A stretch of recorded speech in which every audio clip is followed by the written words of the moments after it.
Welcome back to another episode of the Speak Your Truth podcast, man. See what I got on, man? The foreign made. So, hold on, I don't know if y'all can see already. You feel me? Get the nice little race car look, man. Gotta get the guy, Jamell, big Jamell in the building, man. What's going on? Appreciate your time, appreciate your presence. How you feeling, man? Appreciate you for having me, King. I'm good. I'm blessed, man.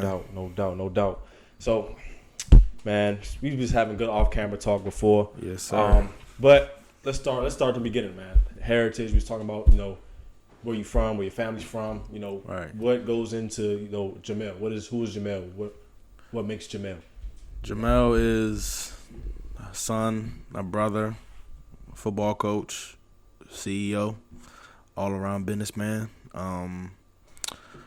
My mom is from Panama and Nicaragua, and my pops is from Haiti. So Panama, Nicaragua, and then we was Yeah. talking earlier. Trust me, like this man say he's for real. It's a lot. It's definitely a long lineage behind me, but yeah, just I've always grown up in the foreign culture, man. Mm-hmm. My pops lives in New York, so it's a different culture out there. It's foreigners on every corner, on every, you know what I'm saying? So just growing up out there, when I go out there, it's another vibe. But even when I come out here too, when I come back home, Especially right here in Moco, right? This little area right here. Exactly, and people don't know that the foreign range in Montgomery County and even Maryland period is pretty big. Right. But it's kind of hidden, and there's, what I like to say is, there's no voice for it, and that's kind of what I want to be, is the voice of the foreigners, for real. Right. But yeah, just growing up in Maryland and New York, I got the best of both worlds, really. So I was just always in the culture, you know what I'm saying? Right. Yeah, because I'm Haitian too myself, man. Okay, so, yeah. Yeah, so, I felt that as far as, there's a big Haitian community out here. For sure. What I'm saying? That people, I hear you saying, I'm kind of trying to be that voice for, one, for our Moco area, DMV, blah, blah, blah. But also, like you said, like the foreigners, my peoples be watching this sometimes. Yeah.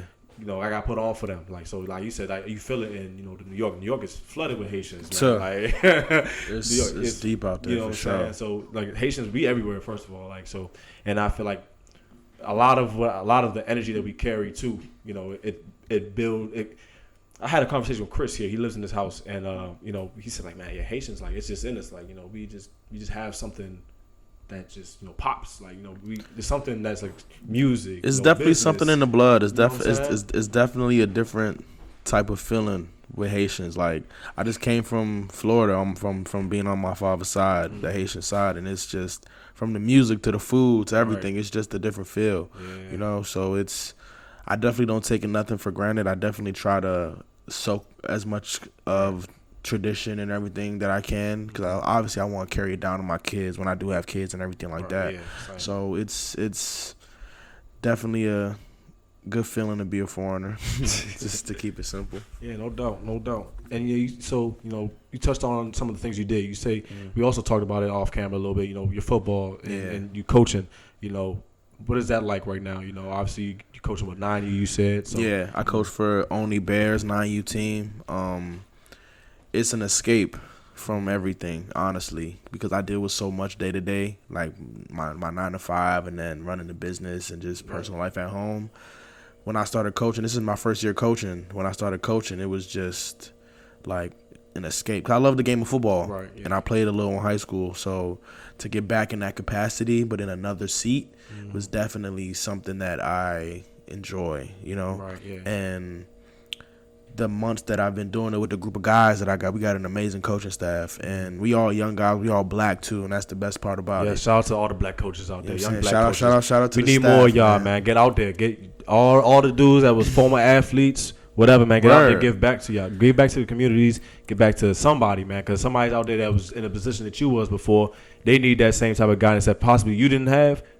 That's what you there for. That's what we need. We got to give back. We got to make sure the youngest take care of. We all under 25, 26, and just trying to give back to these group of boys, man. Like, I love these kids, man. They're funny. They all got different type of attitudes, personality. And just you can. I love kids.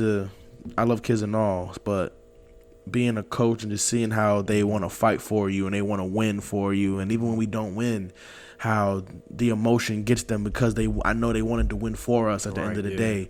All of that just makes me want to work harder for them when I go back to practice and just try to perfect the game for them so we can celebrate more than we're upset in a sense. Just so they can experience and have the best experience with me as a man and as a coach, and them enjoying that youth. Right. Being around other 9-year-olds running around and just because I know what it felt like to be a kid playing little league football, and I grew with some of those guys, so it's definitely something that I'm glad I started doing this year and something I look forward to doing in the future. No doubt, because I done told you a little bit, like I did some coaching this past summer, right? With the youth and everything, and like you was here for a little bit of this the conversation I had with my guys, as far as our college experience and everything, and it's like. Going through that's kind of like going in that coaching capacity. How you say it's like full circle now for me, and also it's like the things that that we don't see as players or people that's participating in the sport. That's what that coach is there for, to help you see or like guide you to be the best that you can be. So like for me to be in that setting, I can relate with this. Like I got this group of 14 to like 16-year-olds. What I'm saying, JV Springbrook JV Summer League. These are guys that are fighting for something that playing time. They're fighting for whatever. You see it, like how you say you see it, and it's just like why not give them the best, the best out of yourself. Like if they're gonna work as hard for you, why not give it the same thing to them back? Because you can't cheat them out there. I lie to you now. We had a game yesterday and we didn't win, unfortunately. And one of my kids, David. I love this kid, man. I had my head down for a second, and he came over to me and was like, "Coach, if I can't have my head down, you can have your head down. Let's go." When I tell you that shit lifted me up and just made me want to just fight for them, because I saw that he was fighting for me, and he saw that I let my head slip for a moment, and he's 9. You know what I'm saying? That's the crazy thing. He's 9, bro. They're so young, and they just he's my perfectionist on my old line. Like he's always critiquing everybody else. If somebody doesn't go the right direction, he's like, "Coach, they didn't go there." I'm like, "David, relax, bro." but it's good to know that what I'm teaching them, they understand it, and that goes a long way for me as well. Because even though we didn't win, it goes to show that what we have been teaching them for the last few months has been applied, and they do understand it. It's just the little things that us as coaches, we just got to go behind and clean up, and just as anything, as being a team, and just really teaching them to be together and play as one, and they've definitely developed some camaraderie amongst themselves as well. Like it's definitely fun to see, and hopefully we got the same squad up until they 13 and going into high school. It's beautiful watching them grow, develop. Yeah, that's right. That's really what I'm excited for. Honestly, I hope I stay with hope we keep the same group of guys, have the same kids. Hopefully, all the parents and everybody is behind us too. So the future is definitely bright for us. So I'm definitely excited to see where my coaching career goes as far as from this. And best of luck to you in that. Appreciate that. No doubt. Let's move into Form 8. Okay. Let's move into Form 8. I know back in the day, I was talking about, I still had them shirts, with the patches on it. You said at the PB tournaments, man, with Mike and D Brown. Shout out to Mike and D Brown, of course. Yes, sir. You said the patches fell off. So I mean, yeah, man, it was like I was telling you, we was talking a lot off camera. Just to give you some insight on that day, it was a few years ago. It was I had to do 100 shirts. It was like probably 6 teams, 5 or 6 players a team, and I went from Laurel, Michaels, probably got like half of the shirts, but they didn't have certain colors, they didn't have certain sizes. So I went from Laurel all the way to Silver Spring to get the rest of the shirts. And this was probably around I probably got up like top of the morning, probably like 8 a.m. Got the Michaels when they opened. Came back, they didn't have all the shirts I needed, zipped right over to Silver Spring downtown. And the tournament started at like 3 o'clock. And I still had to press the shirts. I still had to get dressed. Right. It was probably like 12 o'clock by the time I got to Silver Spring. Got the rest of the shirts, shot back to the house, and that's when I had the heat press. Yeah. That's how we was pressing everything. Got back to the house, pressed like 100 shirts in an hour and a half. Shout out to my homegirl Zaria and Anissa. They helped me out. Shout out Zaria, my old coworker. That's my dog right there. Yeah, Zaria is actually the face behind the social media as well. Shout out to her. Shout out, man. You doing big things. Keep doing your thing. Yeah, they helped me out. We pressed up 100 shirts, and yeah, like you said, once I got to the tournament, and once the tournament really started going, it started falling off.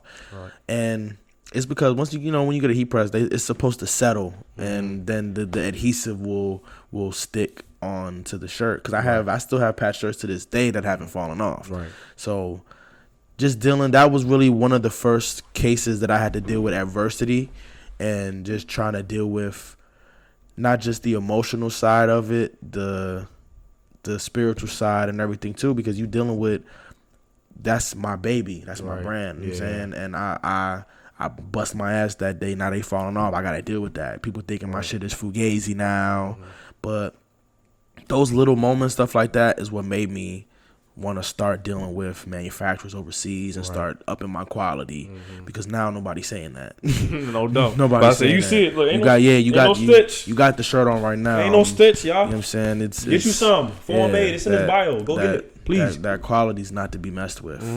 And I'm proud of that, because like I said, I know where I came from, and I know where I'm at now. It happened for a reason. I had to go through that moment, and like I was saying before, where I'm at right now with Foreign Made, I'm just enjoying being in the journey, just enjoying being in the middle of everything right now, just dealing with everything that has to come, whether it's good or bad, because I know it's gonna come now. I'm at a point where I'm expecting the unexpected, and I'm cool with it, because I know what's gonna happen, so I'm prepared. And I don't get rattled as much anymore. I'm kind of firm footed, 10 toes down. Also, let's go back to that. So like you said, you weren't rattled anymore. Like, and I think I did send you this kind of question when we were talking about it before. You know, what were you feeling like early, like in the different stages of the brand, right? You know, what were some of the things you were thinking about? Like obviously, like you said, that moment for you with the tournament, like damn, like that's probably one of the lower ones. So it's like. From how did that make you feel, and how did you know how you had to build yourself up from that? It wasn't easy. It wasn't nothing that came that moment. You know, in the moment I was upset. I was trying to really fight back tears, because like I said, anybody that knows me knows that I give 100% of my life to Foreign Made. Everything that I got goes into Foreign Made, and it's been like that for the last going on 5 years now. So when something like that happens, that's my name. That's me. My patches is falling off. People thinking my shit ain't solidified. So I felt terrible. I felt defeated. You know, I felt like I could have. What could I've done better? You know, and in moments like that, you really just got to keep your composure, because you don't want to react off of emotion. And I'm big on that now. It's taken me a while to get to this point. But I'm big on not making a decision or reacting on emotion. It's gotta be knowledge based. It's gotta make sense. I can't make a decision off of something happening at the drop of a hat. I gotta be able to sit back, assess the situation. All right, make a calculated decision off of that. And I take calculated risks too. That's big in this industry. Being a businessman, or being whatever you're doing, calculated risks are one thing that you have to be good at, and you got to be okay with them. Losing money, all of that comes with it. So it's just a comfortable seat I'm in now. But going back to what you said before, just knowing how to deal with it in that moment didn't come overnight. You know, it took time, and it's gonna take time. It's not something that comes easy. You gotta go through all the emotions of it to be able to master each level of it. That's something I've touched on this podcast before. Like letting the emotions run its course. Absolutely, like, for real. Because you know, we try. I think naturally as humans, we try to suppress our emotions when things like are even as men. As men, really as men, like we try to suppress our emotions, because we don't want to lose that masculinity or whatever it might be, for each individual person. Our reasons may be different, but it's still the same sense of like I can't feel like I'm like effing up. Like, you know what I'm saying? Like, yeah, and I'm big on that too. yeah. Especially because I think I'm the oldest son on my mother and my father's side. Same, yeah. So I'm big on, especially with my pops. Like I try not to show him my fuck ups as much, and I try to highlight my wins. So it's like, yeah, your oldest son is handling shit how you would want him to. Right. But my dad, being my dad, he's like, bro, if you fuck up, let me know. I'm here. Like, that's what I'm here for. And he gets mad when I don't do that, when I'm trying to just handle everything by myself. Right. And my mom's the same way. Like, I kind of lean on my mom a little bit more than my pops because I know my mom, everybody's mom is like their safety net, you know? So with her, it's like I try to, I know if I fuck up, I have something down there with her, but I try not to rely on it too much. But, you know.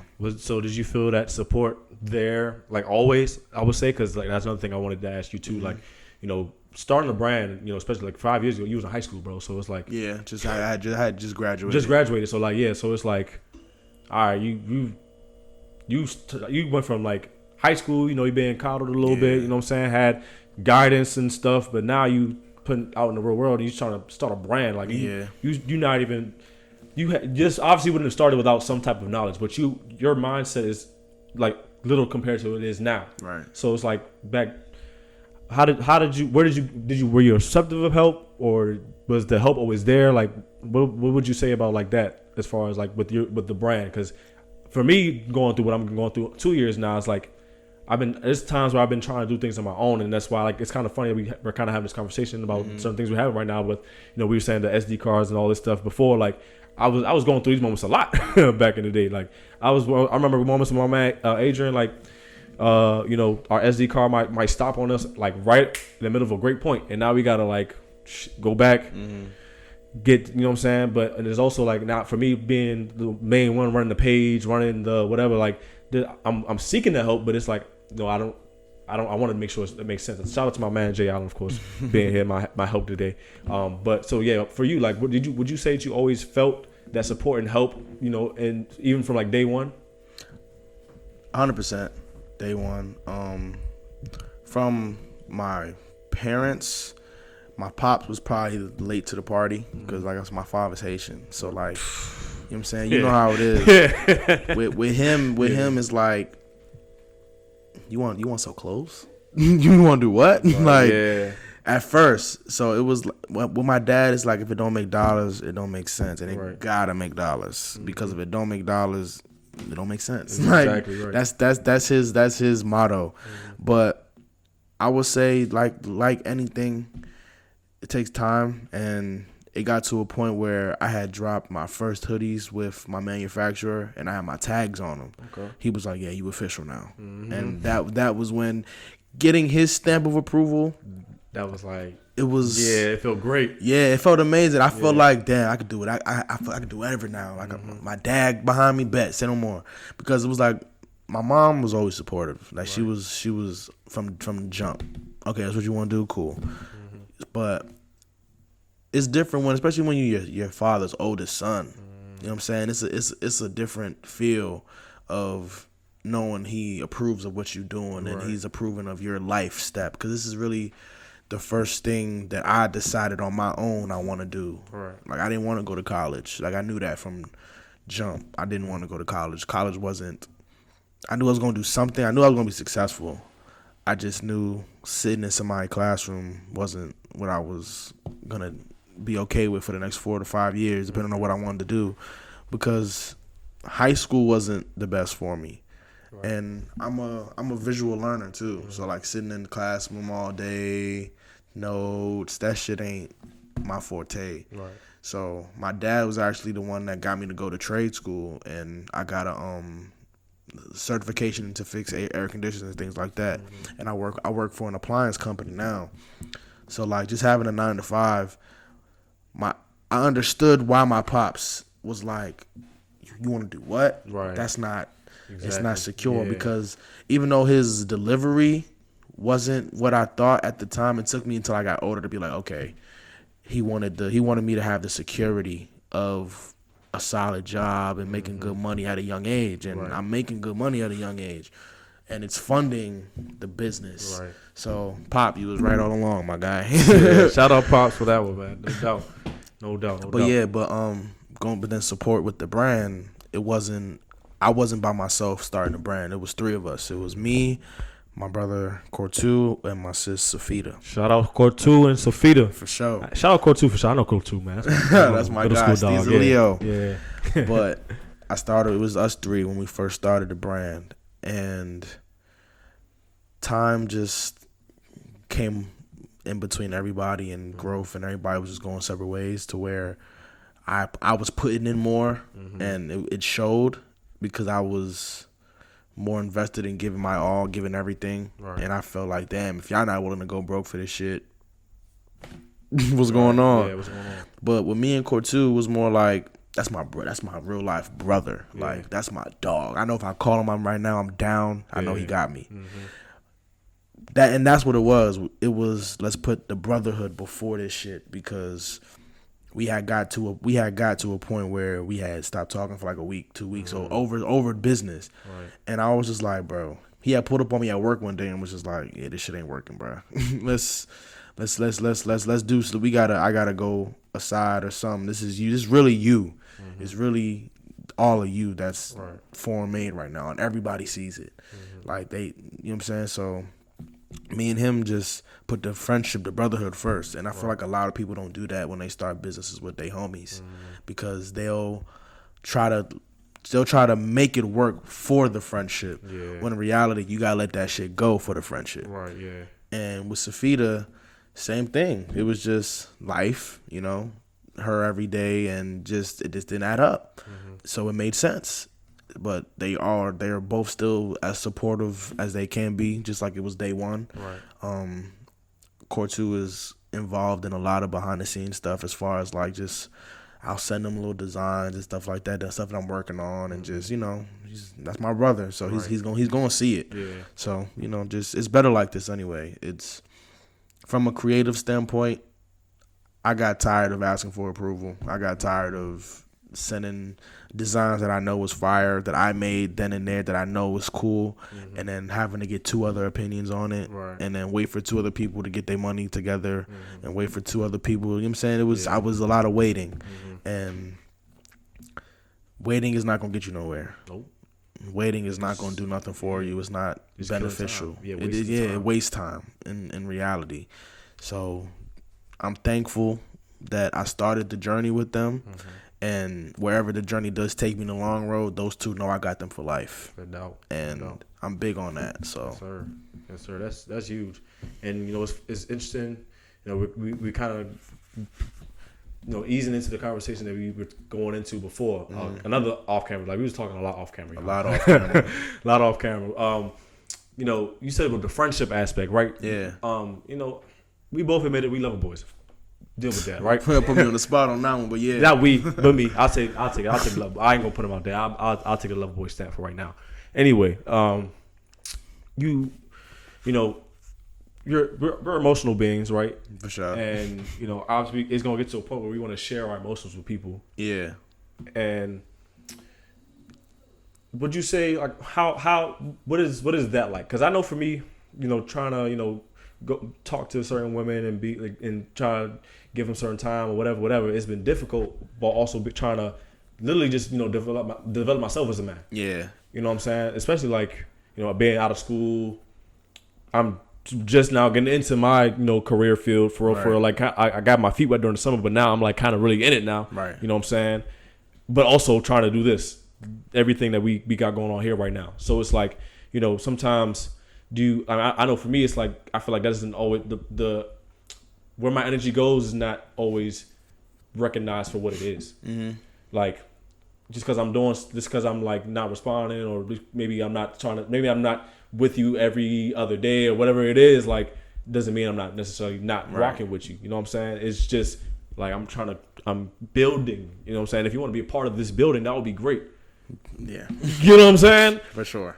But if you don't, like, I mean, it's no hard feelings. No hard feelings. But it's like, why I feel like sometimes it can be, it's harder than what it needs to be, because it's just to that fact that like the the acknowledgement of creatives, businessmen, that like our time is expended in us for real. 100%. You know what I'm saying? And I think to each his own. Like, if me personally, I try because I do want the relationship. I'm not gonna lie, but at the same time, I know I'm a busy person, and I let women know that before I start dealing with them. Like, you know what I do. Right. You know, I'm not at home all the time, but when I am at home, I'm either designing or I'm doing something to help move my thing along.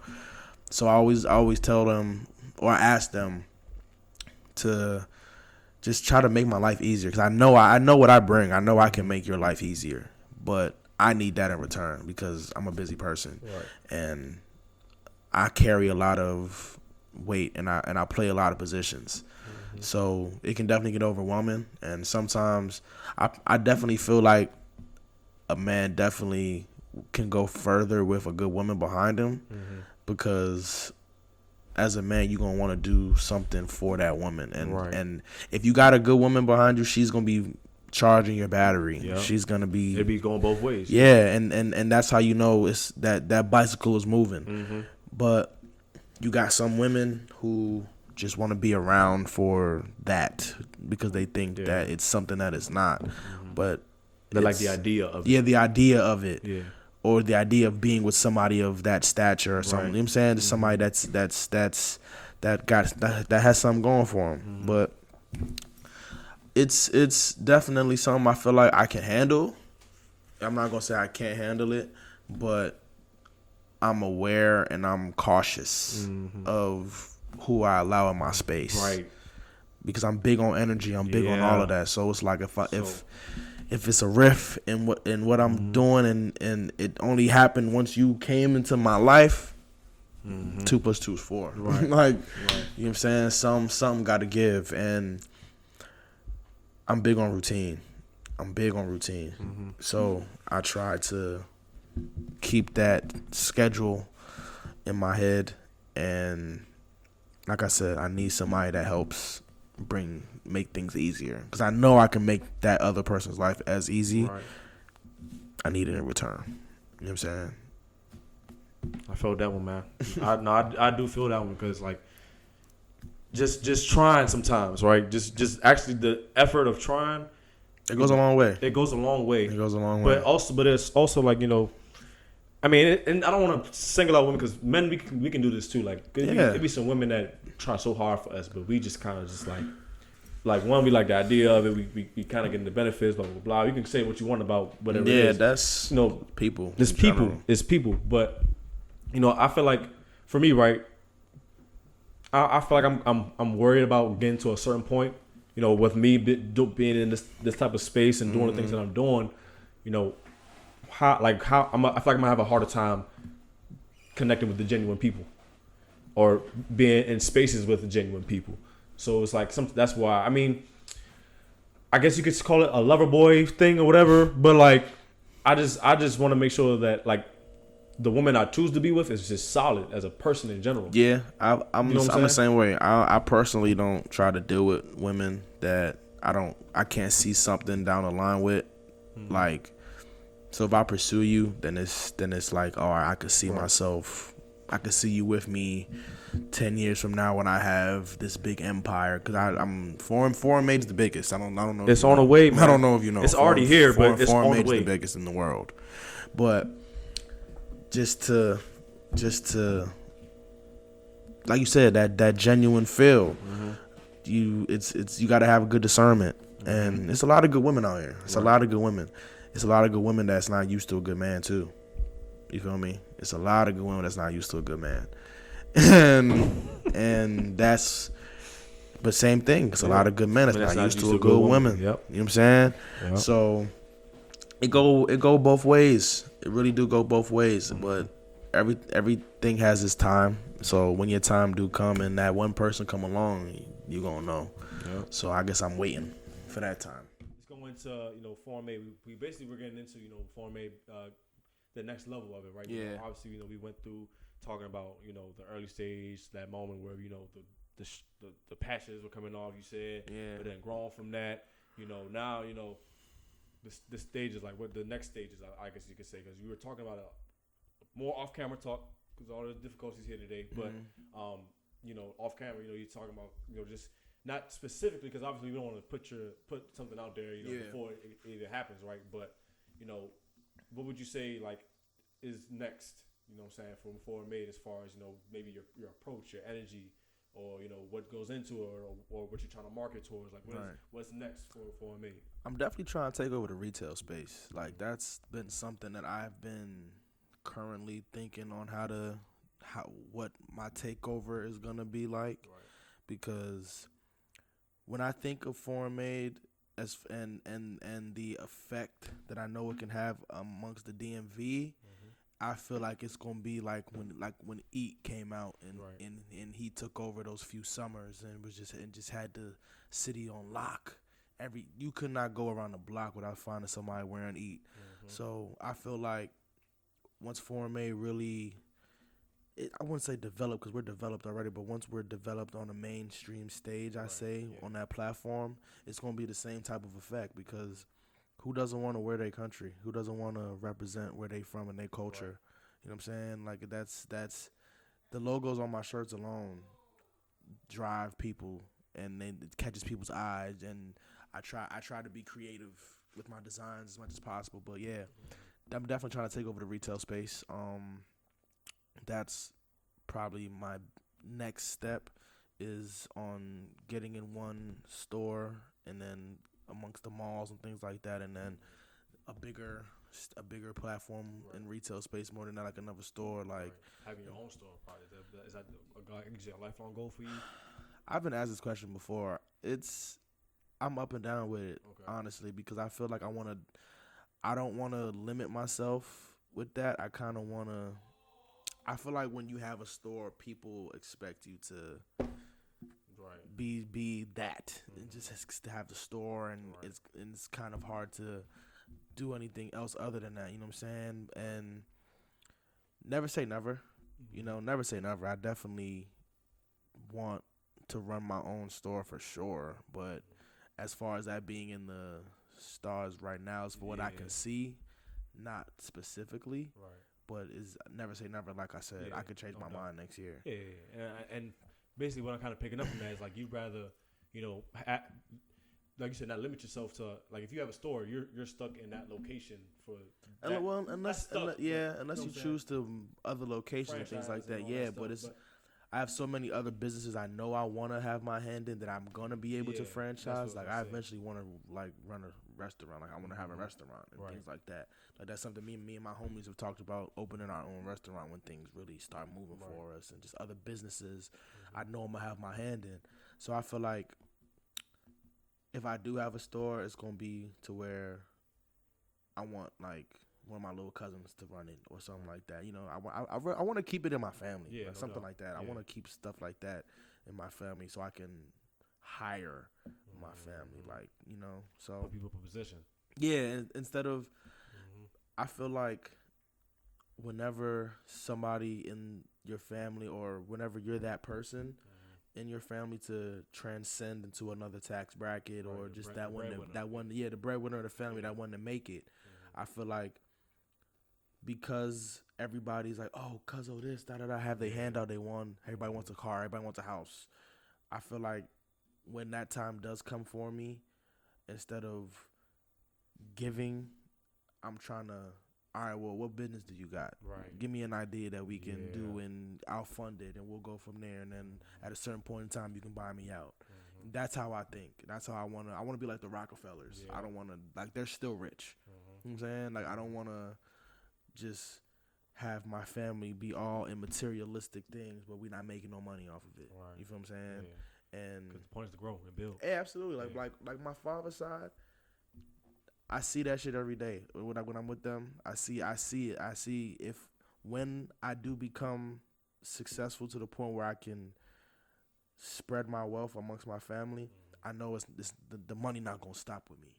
Right. I know that. Exactly. Because everybody on my pop side thinks exactly like I think. And now I know where I get it from.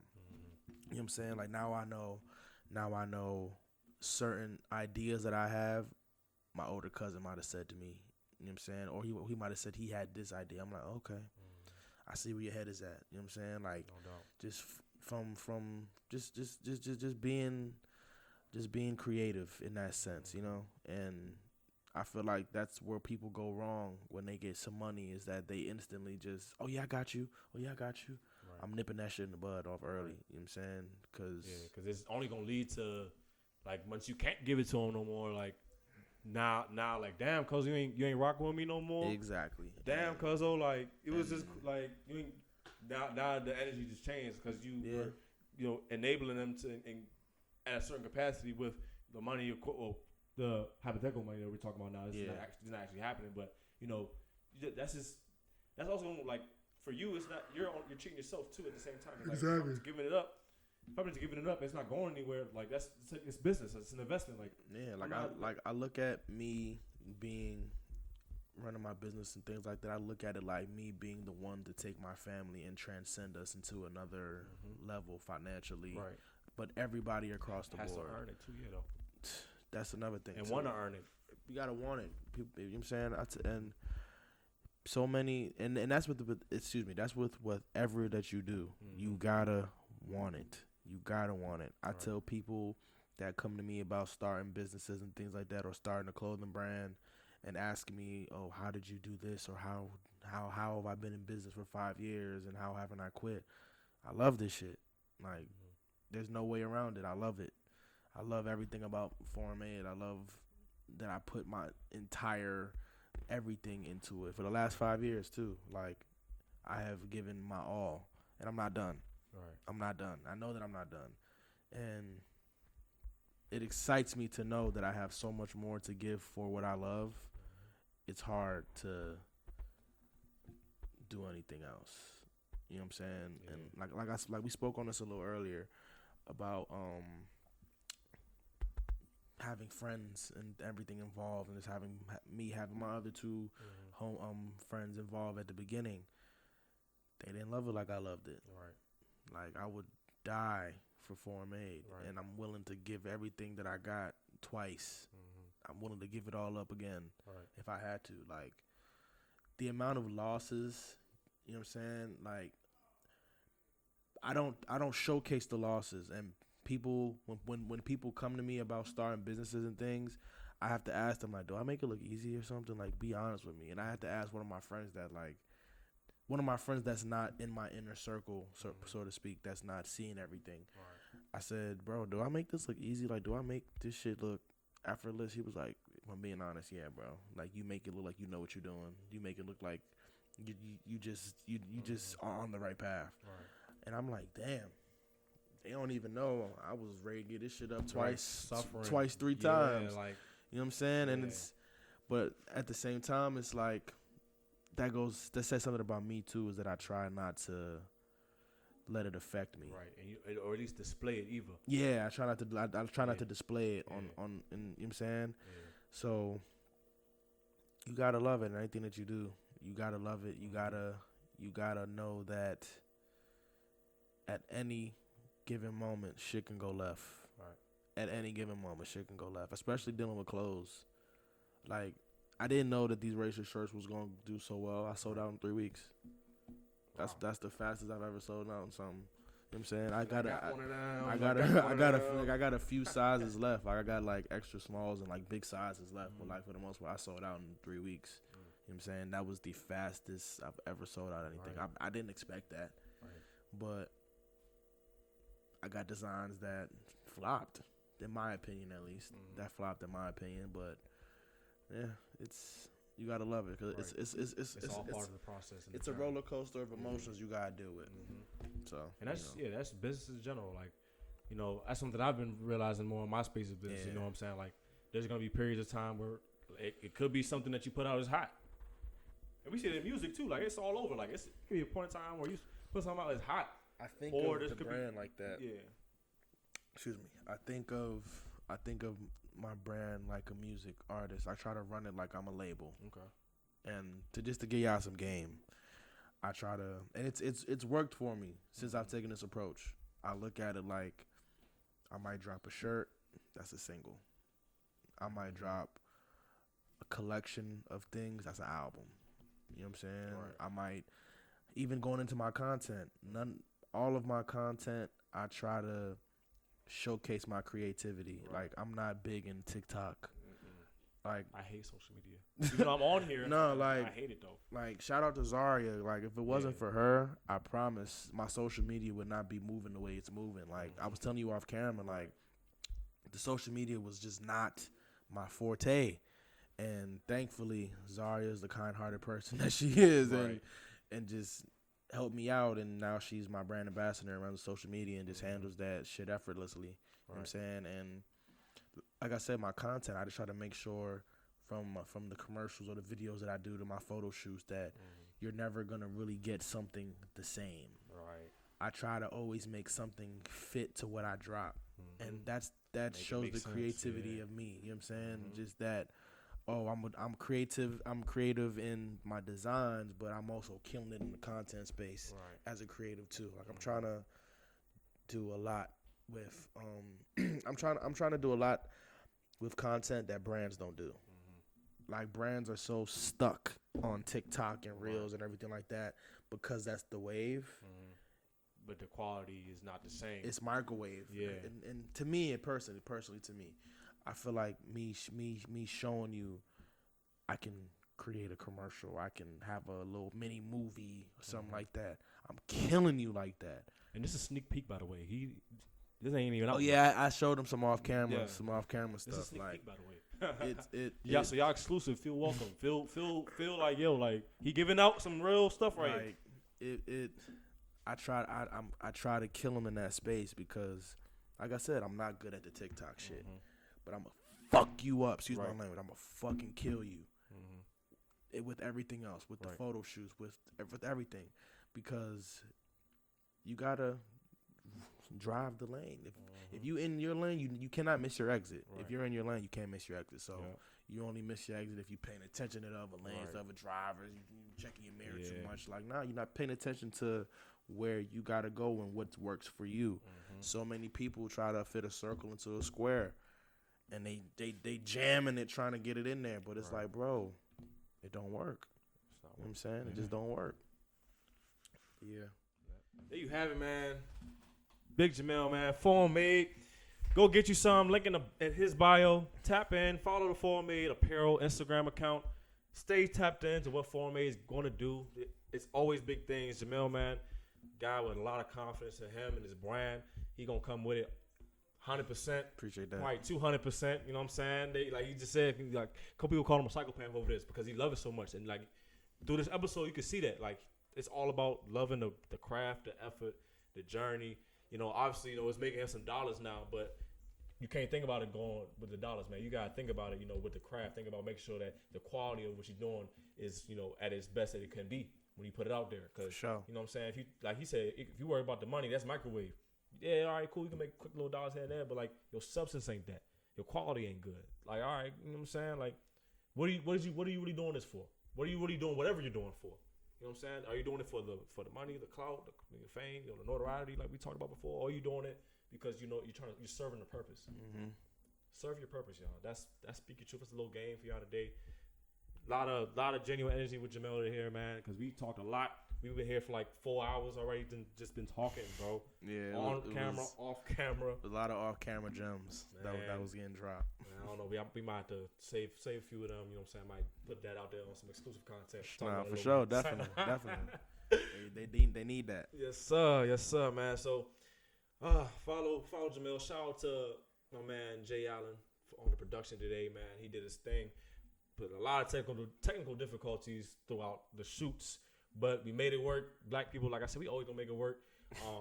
For sure that. You know what I'm saying? For sure that. Shout out Mike, shout out 4K, shout out Jeff, shout out Chris, all the guys in the crib, man, for letting me use the space again. And you know, man, it's a lot of love and peace in the room. My man, he likes to say love, peace, and hair grease. For me, it's, you know, it's a lot of love and peace in the room, man. So I'm just ending off right there.